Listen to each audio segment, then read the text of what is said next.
Keralam വണ്ടൂരിൽ MSF KSU പ്രവർത്തകർ തമ്മിൽ കയ്യാങ്കളി. UDF സ്ഥാനാർത്ഥി രാഹുൽ ഗാന്ധിയുടെ പ്രചരണ പരിപാടിയുടെ ഭാഗമായി സംഘടിപ്പിച്ച പരിപാടിക്ക് ശേഷമാണ് സംഘർഷമുണ്ടായത്. പരിപാടിക്ക് ശേഷം നടന്ന സംഗീത നിശയിൽ MSF പ്രവർത്തകർ മുസ്ലിം ലീഗിന്റെയും MSFന്റെയും കൊടി വീശി. ഇത് KSU പ്രവർത്തകർ ചോദ്യം ചെയ്തതാണ് സംഘർഷത്തിൽ കലാശിച്ചത്.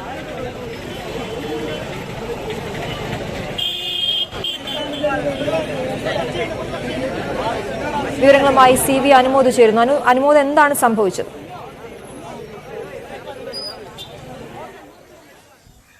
അശ്വതി, ഇന്നലെ വൈകുന്നേരമായിരുന്നു വണ്ടൂർ സ്ക്വയറിൽ, ടൗൺ സ്ക്വയറിൽ ഒരു കോൺക്ലേവ് സംഘടിപ്പിച്ചിരുന്നത്. രാഹുൽ ഗാന്ധിയുടെ പ്രചരണ പരിപാടിയുടെ ഭാഗമായിട്ടായിരുന്നു ഇത്. ഇതിനുശേഷം സംഗീത നിശ ഉണ്ടായിരുന്നു. അത് രാത്രി അല്പം വൈകിയാണ് തീർന്നത്. ഈ സംഗീത നിശയ്ക്കിടെ MSF പ്രവർത്തകർ UDFന്റെ, അതായത് മുസ്ലിം ലീഗിന്റെ കൊടി വീശിയതാണ് KSU പ്രവർത്തകരെ പ്രകോപിപ്പിച്ചത്. അത് ഇവർ തടയുകയും ചോദ്യം ചെയ്യുകയും ചെയ്തു. ഇതേ തുടർന്ന് MSF പ്രവർത്തകരും KSU പ്രവർത്തകരും തമ്മിൽ വാക്കേറ്റമായി, കയ്യാങ്കളിയായി, അടിയുടെ വക്കത്തെത്തുകയും തുടർന്ന് മുതിർന്ന പ്രവർത്തകരെത്തി അവരെ ശാന്തരാക്കി പിടിച്ചു മാറ്റുകയാണ് ചെയ്തത്.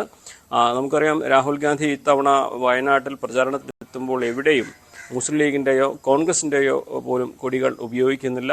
അദ്ദേഹത്തിൻ്റെ മുഖം പ്ലക്കാർഡിലാക്കി അതുമാത്രമാണ് പ്രചരണത്തിന് ഉപയോഗിക്കുന്നത്. കഴിഞ്ഞ തവണ മുസ്ലിം ലീഗിൻ്റെ കൊടി വീശിയുള്ള പ്രചാരണം BJP ഉത്തരേന്ത്യയിൽ കോൺഗ്രസിനെതിരെ വ്യാപകമായിട്ട് ഉപയോഗിച്ചിരുന്നു. അത് ദോഷം ചെയ്തിരുന്നു കോൺഗ്രസിന്.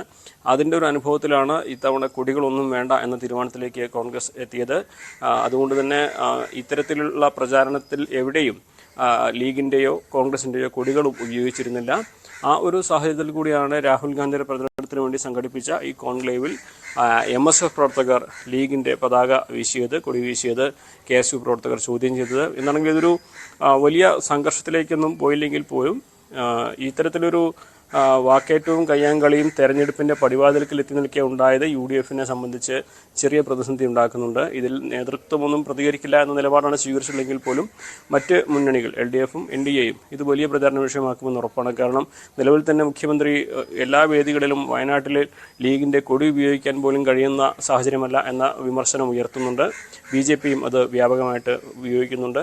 ആ ഒരു ഘട്ടത്തിലാണ് ഇവിടെ ഒരു മുന്നണിയിലെ രണ്ട് വിദ്യാർത്ഥി സംഘടനകളുടെ പ്രതിനിധികൾ പരസ്പരം ഏറ്റുമുട്ടുന്ന, അതും പാർട്ടി പതാകയെ ചൊല്ലി ഏറ്റുമുട്ടുന്ന സാഹചര്യം ഉണ്ടായിരിക്കുന്നത്. നേതൃത്വം പ്രതികരിച്ചില്ലെങ്കിൽ പോലും ഇത് പ്രചരണത്തിൻ്റെ അവസാന ഘട്ടത്തിലായതുകൊണ്ട് തന്നെ വലിയ ചർച്ചാ വിഷയമാകാനുള്ള സാധ്യതയുണ്ട്. ശരി അനുമോദ്.